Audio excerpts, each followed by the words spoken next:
Social media is a really interesting, challenging platform where you have a ton of opportunity, but it also presents a lot of very complex issues that you have to kind of deal with and navigate, both from the distributor side and from the company side.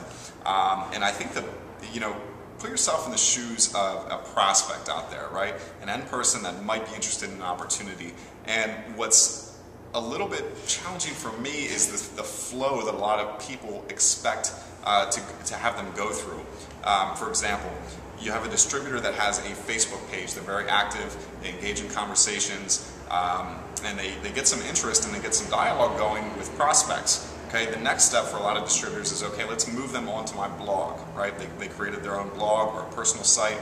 Let's move them there. That's kind of the next step in the prospect funnel.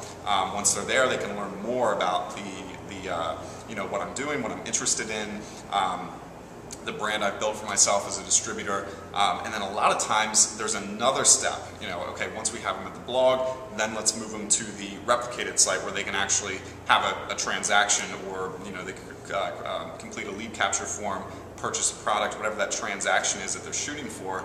And the problem is there's too many steps. They're too disconnected. They're not really integrated enough to be effective. And the downfall to that is you're losing a lot of prospects in the process. It's very easy, especially with the web. The attention span is pathetically low.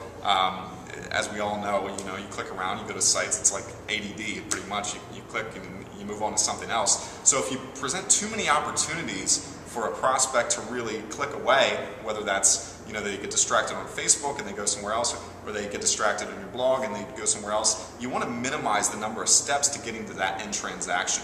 Now, of course, with social media, it's more about engagement, and we completely recognize that. And I'm in there a lot of times in those forum threads and Facebook and Twitter, active myself, but you want to create a smoother transition to get them to that transaction point, at least the folks that are interested. And we've really addressed that through, one, cutting out the need for the middle step of going to the blog and then getting to the replicated site, just to provide better replicated sites to start with that can actually, host all that content that distributors want to really promote to brand themselves. So solve that one, cut that step right out.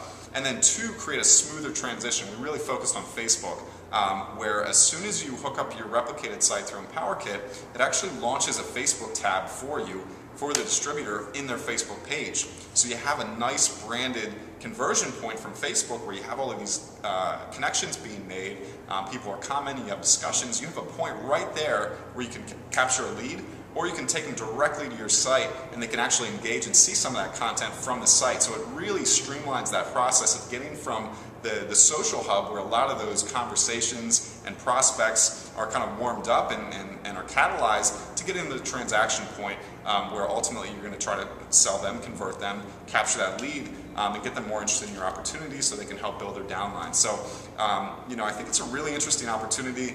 Again, always looking for that feedback to see how we can make that better, but we've really identified that there's a lot of disconnects with social media. It's a big challenge, and we also try to work in a lot of compliance issues there as well. So, thanks for listening. I hope this was helpful, and we'll talk soon.